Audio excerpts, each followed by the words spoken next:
mga ka-RPL, ito po dito pa lang po sa bungad ng Tibag, sinalubong na kami ng mga talagang kailangan nating tulungan.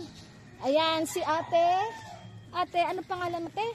Belia. Ate Belia, si Joanne, ate. Si Eni po, si Naida. Si Naida, ito po kakilala niya si Libay, at saka si Jelly po. si Jelly. Ayan, yung asawa mo. Ayun, yung asawa ni ano, andun, ayun siya. Ang pangat sa picture mo, tanda na. Okay lang. Hindi, maganda tayo dyan. Ayan. Teka, picture na. Picture na po. Julie!